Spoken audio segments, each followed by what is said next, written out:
దువ్వాడ జగన్నాథంగా అల్లు అర్జున్ ని బ్రాహ్మడి గెటప్ లో సరికొత్తగా ప్రజెంట్ చేస్తున్న హరీష్ శంకర్ దీన్ని ఫక్త్ కామెడీ సినిమాగా ప్రచారం చేస్తున్నాడు. కానీ ఈ చిత్రంలో చాలా సర్ప్రైజ్లు ఉంటాయని, కామెడీగా కనిపిస్తూనే సడన్ గా వైలెంట్ గా మారి అల్లు అర్జున్ తన పవర్ఫుల్ యాంగిల్ తో పాటు స్టైలిష్ కోణాన్ని కూడా చూపిస్తాడని, పర్ఫెక్ట్ కమర్షియల్ ఫార్ములాతో పొట్ట చెక్కలయ్యే కామెడీతో హరీష్ శంకర్ ఈ కథని చాలా బాగా మలిచాడని ఇన్సైడర్స్ రిపోర్ట్.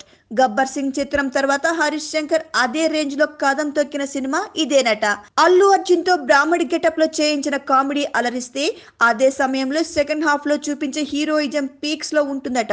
సమ్మర్ కి ఎన్ని పెద్ద సినిమాలు రిలీజ్ అవుతున్నా కూడా నిర్మాత దిల్ రాజు కు ఏ చీకు చింత లేదంటే కారణం ఇదేనట.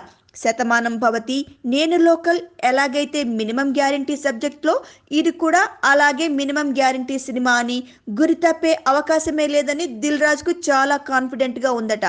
బాహుబలి, సంభవామి, కాటమరాయుడు చిత్రాలు ఎప్పుడొచ్చేది, ఎలా ఆడేది కూడా దిల్ రాజు ఆలోచించడం లేదని, మే నెల 2వ వారంలో దువ్వాడ జగన్నాథం రిలీజ్ ఖాయమని బయ్యర్లకి స్పష్టం చేశాడట. Please subscribe. Hi, it's me Purna. Please subscribe.